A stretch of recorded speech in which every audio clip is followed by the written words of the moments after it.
저는 오늘 여러분들과 함께 이렇게 다시 시작하라는 제목으로 은혜를 나누려고 합니다. 우리가 인생을 살다 보면 다시 시작해보고 싶을 때가 있습니다. 원만해야 할 부부관계가 삐뚤고 힘들어질 때면 어떻게 다시 시작할 수 있을까 고민을 합니다. 사업이 어렵고 힘들 때면 새로 시작해봤으면 좋겠다는 생각을 갖기도 합니다.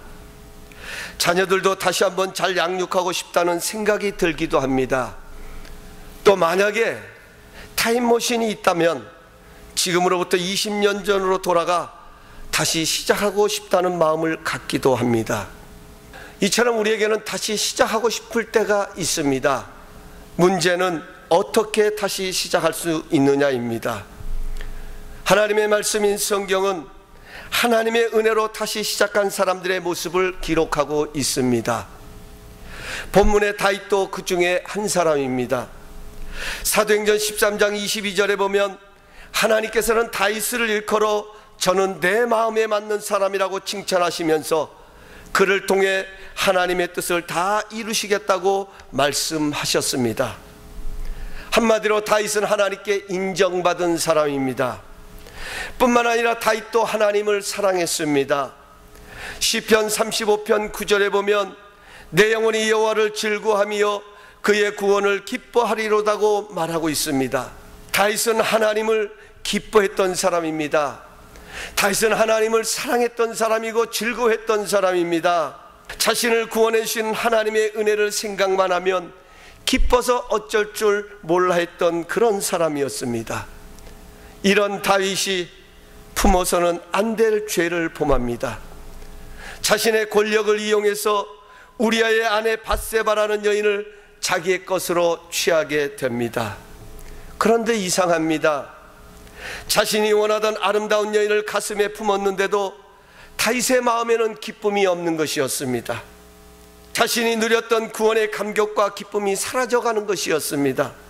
마치 하나님에게 버림을 받을 것 같은 두려움이 다윗 속에 밀려 들어왔습니다. 죄를 범한 사람들에게 찾아오는 현상이 지금 다윗에게도 찾아왔던 것입니다. 그래서 다윗은 다시금 자신을 회복시켜달라고 하나님께 용서를 구하고 하나님께 참회하는 마음으로 기도하며 간절히 메어달리는 것이 바로 오늘 본문의 내용인 것입니다. 여기서 우리는 한번 생각해 보아야 합니다. 하나님을 사랑하고 하나님으로부터 특별한 사랑을 받았던 다윗, 왜 그는 이렇게 수치스러운 자리까지 내려가야만 했을까? 왜 그는 이런 범죄를 저지르는 그런 사람이 될 수밖에 없었을까? 뿐만 아니라 다윗은 어떻게 다시 일어서서 새롭게 시작할 수 있었는지 그 방법을 오늘 본문 말씀을 통하여 찾아보기를 원합니다. 먼저 다윗이 어떻게 해서 실패하게 되었는지 살펴보겠습니다. 오늘 본문의 배경은 사무엘하 11장입니다. 사무엘하 11장 1절부터 3절에 가서 보면 이런 말씀이 있습니다. 우리말 성경으로 이제 파워포인트가 띄워집니다. 우리 함께 읽겠습니다. 시작. 그 다음에 봄에 왕들이 출전할 때가 되자 다윗은 요압과 그 부하들과 이스라엘의 온 군대를 내려 보냈습니다. 그들은 암몬 자손을 치고 랍바를 포위했습니다. 그러나 다윗은 예루살렘에 남아 있었습니다. 어느 날 저녁에 다윗은 침대에서 일어나 왕궁 옥상을 거닐고 있었습니다. 그는 거기서 한 여인이 목욕하는 것을 보았는데 그 여인은 너무나 아름다웠습니다. 다윗은 사람을 보내 그녀에 대해 알아보게 했습니다. 그 사람이 돌아와 말했습니다. 엘리암의 딸이며 햇사람 우리아의 아내인 밧세바입니다. 아멘. 여기 가서 보면 왕들이 출전할 때라는 단어를 우리는 주목해야 합니다. 당시의 팔레스타인은 비가 오면 땅이 질퍽질퍽하기 때문에 우기 때는 전쟁을 할 수가 없었습니다. 그래서 건기가 시작되는 사흘경에 중단되었던 암몬과의 전쟁이 다시 시작되었다고 오늘 성경 사무엘하 11장은 말하고 있습니다. 우리 가끔 TV의 사극을 통해서도 보면 알 수 있듯이 우리나라도 외적들과 큰 전쟁을 치를 때는 왕이 친히 군대를 거느리고 그 전쟁에 출정을 하는 것을 보게 됩니다. 마찬가지로 이스라엘도 나라에 특별한 이유가 없는 한 왕은 전쟁에 출정을 했습니다. 우리가 잘 아는 대로 다윗 왕의 전임 왕이었던 사울 왕도 블레셋과 전쟁을 치르기 위해서 친히 군대를 거느리고 블레셋 전쟁에 참여했던 모습을 우리는 깨닫게 됩니다. 하지만 다윗은 장수들에게 작전을 지시하고 자신은 예루살렘의 궁전에 머물러 있었다라고 성경은 말하고 있습니다. 다윗의 범죄는 왕 자신이 왕으로서 있어야 할 자리에 있지 않으면서부터 그에게는 이러한 어려움이 찾아오게 되는 것입니다. 자신이 머물러야 할 자리를 포기하면서부터 이 다윗은 죄의 의식 속에 죄의 자리로 점점 빠져들기를 시작한 것입니다. 만약에 왕이 출전해야 할 그때에 다윗이 암몬과의 전쟁을 치르는 그 자리에 있었다라고 하면 오늘 우리아의 아내의 목욕하는 장면을 그는 보지 않게 되었을 것입니다. 그러나 자신이 출전해야 할 그 자리에 머문 것이 아니라 그는 태만한 자세를 가지고 왕궁에 머물러 있다가 우리아의 아내의 목욕하는 그 밧세바라는 아름다운 여인의 목욕하는 장면을 보면서 어느덧 그의 마음속에 음욕을 품게 되었던 것입니다. 사랑하는 성도 여러분, 신앙생활은 자리 싸움인 것입니다. 여러분, 믿음이 무엇입니까? 믿음은 내가 있어야 할 자리를 지키는 것, 이것이 바로 믿음의 싸움이라는 것입니다. 고린도후서 5장 17절은 말씀합니다. 그런즉 누구든지 그리스도 예수 안에 있으면 새로운 피조물이라. 이전 것은 지나갔으니 보라 새 것이 되었도다.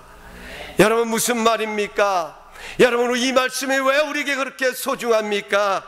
그리스도 안에 있으면 새 것이 된다고 말씀하고 있습니다. 다시 말해 새로운 피조물이 되기를 원한다고 하면 예수님 안에라는 이 자리를 지켜야 된다는 것입니다. 예수님 안에 있는 이 자리를 지키기만 하면 우리에게 구원을 주시겠다고, 우리에게 새로운 피조물로 만들어 주시겠다고 약속하고 계십니다. 사랑하는 성도 여러분, 하나님은 자리를 중요하게 생각하십니다. 하나님께서는 아브라함을 불러내실 때도 내가 내게 지시하는 땅으로 가라고 명령하셨습니다. 아브라함이 가고 싶은 땅, 네가 원하는 곳을 향하여 가라는 것이 아니라 내가 내게 지시하는 그 땅으로 가라고 말하였습니다. 내가 너로 인하여 복의 근원을 삼게 하시겠다고 약속하시면서 아브라함을 향하여 그가 가야 할 땅을 하나님은 분명하게 일러주셨습니다. 성경에 가서 보면 하나님이 지시한 땅은 기근의 땅이었습니다. 우리가 생각했던 것처럼 많은 풍요로운 땅도 아니었고 기근으로 가득한 어려운 그런 땅, 척박한 땅으로 하나님은 아브라함을 인도하셨습니다.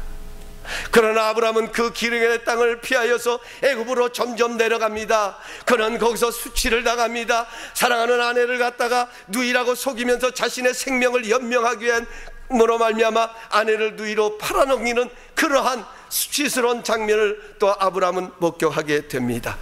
하나님께서는 그 아브라함을 다시금 하나님이 원하시는 땅으로 불러 세우시면서 그로 인하여 그 땅이 복을 받게 하시는 복의 근원으로 삼아 가시는 것을 보게 됩니다.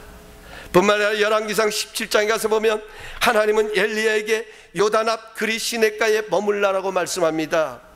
이 엘리야가 그 하나님의 말씀에 의지하여서 그 그리 시냇가에 머물러 있을 때에, 그 말씀에 순종하여 그 자리에 머물러 있을 때에 아침 저녁으로 까마귀가 떡과 고기를 먹어 나르는 장면이 성경에 기록되어져 있습니다. 사랑하는 성도 여러분, 하나님이 원하시는 자리에 있으면 하나님의 공급하심이 있다는 것입니다. 하나님이 기뻐하시는 자리에 머물러 있으면 하나님의 공급하심의 능력을 경험할 수 있다는 사실입니다. 그러나 하나님이 원하시는 자리를 떠나면 엉뚱한 것이 찾아옵니다. 하나님은 요나에게 니느웨로 가라고 명하셨습니다. 저 멸망받고 죄악이 관영한 저 땅에 가서 내 복음을, 내 사랑을 전해달라고 요나에게 하나님은 명령하셨습니다. 그러나 그는 다시스로 갑니다. 그렇다고 여러분, 요나가 다시스에 도착했던가요? 요나는 못마땅했어요. 왜 저렇게 죄악이 관영한 땅을 하나님은 그렇게 관심을 두고 있느냐? 요나는 못마땅해서 다시스로 가는 배를 탔지만 요나는 다시스에 도착한 것이 아니라 하나님은 오히려 그를 고래 뱃속으로 인도하셨습니다. 큰 물고기 속으로, 그 물고기 뱃속으로 그를 인도하셨습니다. 요나는 그 물고기 뱃속을 수월 곧 지옥이라고 표현하고 있는 것을 보게 됩니다. 그렇습니다. 그러나 요나가 이제 깨닫고 다시 하나님이 원하시는 니느웨의 땅에 머물게 되주자 그 성이 구원함을 얻는 놀라운 하나님의 역사가 일어난 것을 우리는 보게 됩니다. 사랑하는 성도 여러분, 우리가 하나님의 은혜로 다시 시작할 수 있는 비결은 하나님이 원하시는 자리에 머무는 것입니다. 거기에 하나님의 공급하심이 있는 것입니다. 다윗은 실패자입니다. 그는 인간으로서는, 사람으로서는 도저히 할 수 없는 그런 수치스러운 일을 범했습니다. 그럼에도 불구하고 그가 잘한 것이 있었습니다. 그는 하나님이 원하시는 자리로 돌아온 것입니다. 하나님이 원하시는 자리로 돌아오자 새롭게 다시 시작할 수 있는 힘을 공급받게 됩니다. 정한 마음을 창조해달라고 기도하죠. 여러분, 이 정한 마음은 사람이 만들어낼 수 있는 것이 하나님이 공급해 주셔야 되는 것입니다. 자신의 영을 새롭게 하는 것도 하나님이 공급하심인 것입니다. 내가 나를 깨끗하게 해야지 한다고 해서 깨끗해지는 것이 아닙니다. 내 마음을 내가 수백 번, 수천 번을 내가 다짐하고 다짐해도 내 마음 하나 지킬 수 없는 것이 바로 우리의 연약함이라고 하는 것입니다.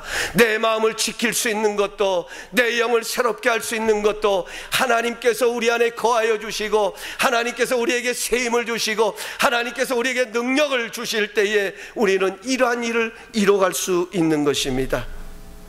주의 성령을 부어주시는 것도 하나님의 역사입니다. 구원의 감격과 기쁨도 하나님이 능력을 공급해 주실 때에 우리는 날마다 그 구원의 감격과 기쁨 속에 살아갈 수 있는 것입니다. 사랑하는 성도 여러분, 우리의 삶을 돌아보시면서, 우리의 환경을 돌아보시면서, 우리의 모습을 돌아보시면서 지금 우리가 다시금 새롭게 시작하고 싶은 이때에 우리에게 가장 필요한 것이 있다면 무엇일까요? 하나님의 공급하심이 아닐까요? 하나님의 공급하심이 필요합니다.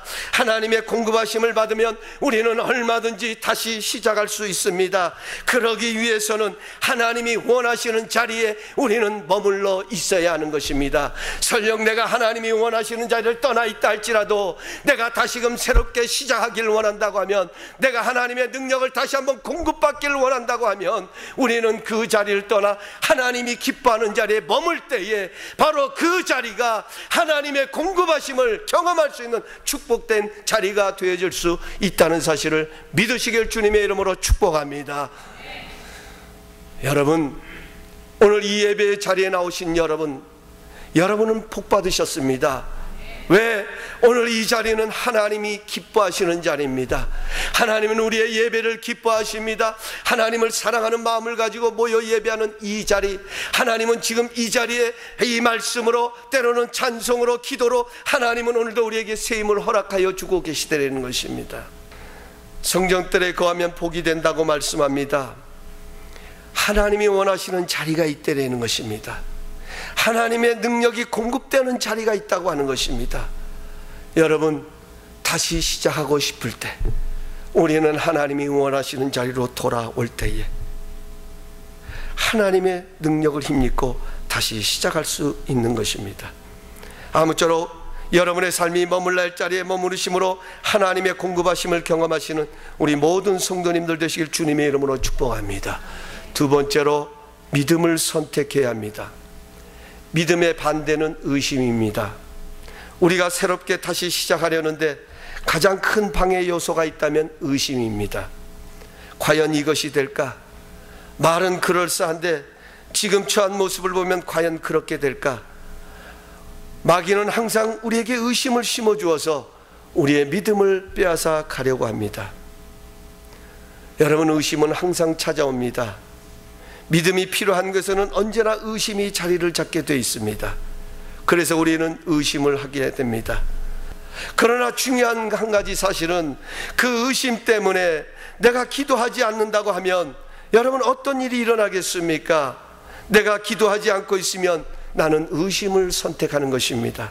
그러나 믿음을 붙들고 기도하면 하나님의 역사가 일어나는 것입니다. 비록 내 마음속에는 의심이 자리 잡기도 하지만, 그러나 그 의심을 믿음으로 물리치면서, 아니야, 하나님이 치료하시면 돼, 하나님은 하실 수 있어, 하나님에게는 불가능이 없어, 내가 하는 것이 아니라 하나님이 하시지, 하나님은 기적을 이루어 가실 것이야, 그 믿음을 가지고 기도할 때에 하나님은 그 기도를 통하여 하나님의 역사를 이루어 가시는 것입니다. 그러므로 우리는 의심을 선택하지 말고 믿음을 선택함으로 의심을 쫓아내는 승리의 사람이 되어야 되는 것입니다. 저는요, 지난 주일 정말 너무나도 감사했습니다. 여러분 받으신 주보의 칼럼에도 기록되어 있지만 우리 성도님 한 분 한 분을 생각하면서 정말 행복했습니다. 정말 감사했습니다. 여러분들도 아마 그런 생각을 가지셨을 거예요. 한 주간 동안 저는 기도하면서 하나님의 도우심을 구하면서 그런 의심이 자리 잡을 때마다 하나님 앞에 내려놓습니다. 오늘 칼럼에 기록했던 것처럼 하나님이 하셔야 됩니다. 내가 하는 것이 아닙니다. 우리가 하는 것이 아닙니다. 하나님이 이루셔야 됩니다. 하나님이 힘주실 때 가능합니다. 나는 모르겠습니다. 하나님이 알아서 하십시오. 하나님 앞에 모든 것을 내맡깁니다.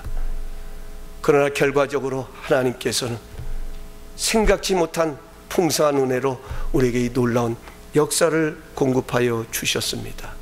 여러분, 믿음을 선택해야 합니다. 항상 우리 안에는 믿음과 의심이 공존한다는 사실을 기억하십시오. 항상 우리 안에는 믿음만 자리 잡는 것이 아닙니다. 항상 우리 안에는 뜨거운 열정만 자리 잡는 것이 아니라 그 열정을 빼앗아가려고 하는 어둠의 것도 자리 잡는 것입니다.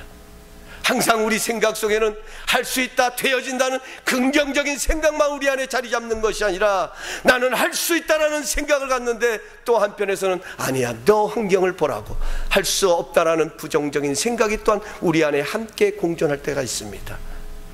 중요한 것은 믿음을 선택해야 합니다.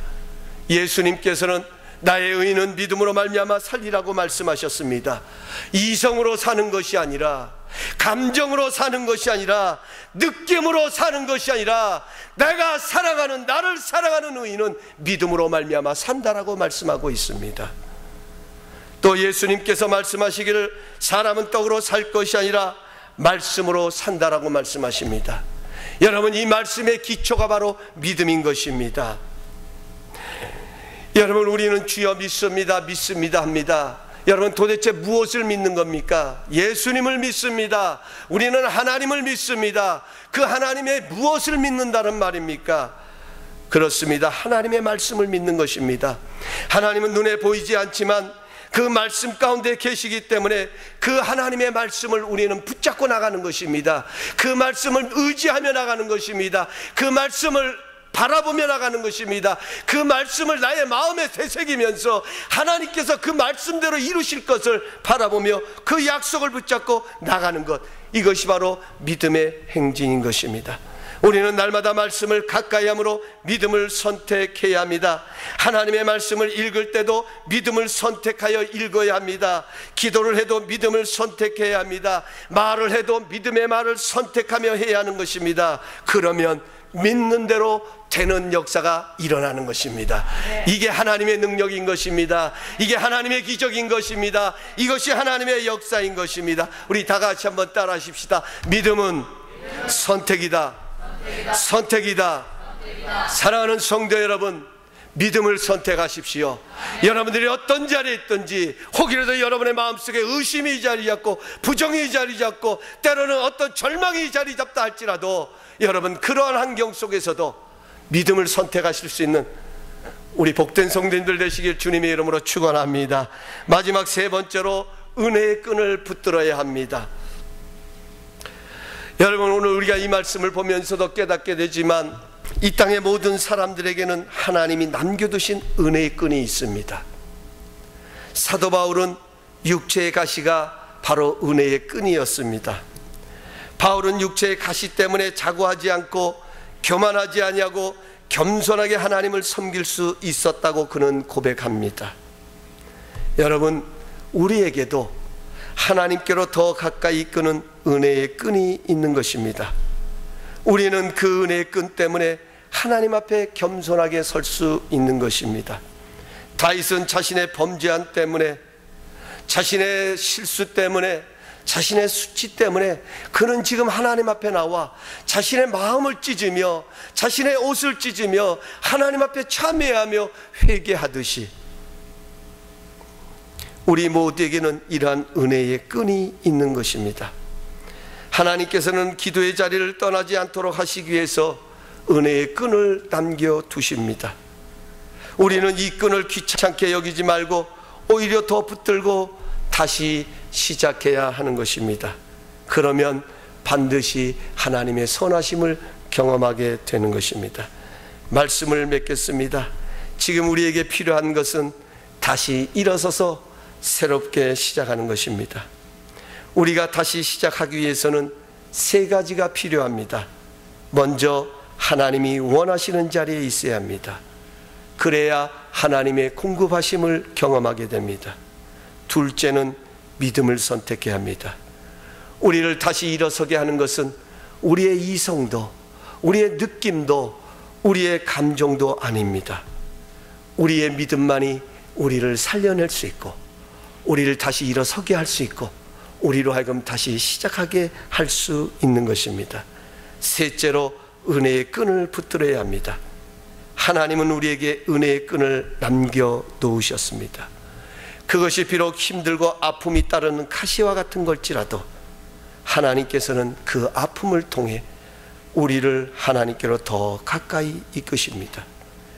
그 고통을 통하여 자구하지 않게 하셔서 하나님은 그것을 선으로, 은혜로 바꿔 주십니다. 늘 이러한 하나님의 은혜 안에서 다시 시작하실 수 있는 능력의 성도님들, 능력의 사람들이 되시기를 주님의 이름으로 축복합니다.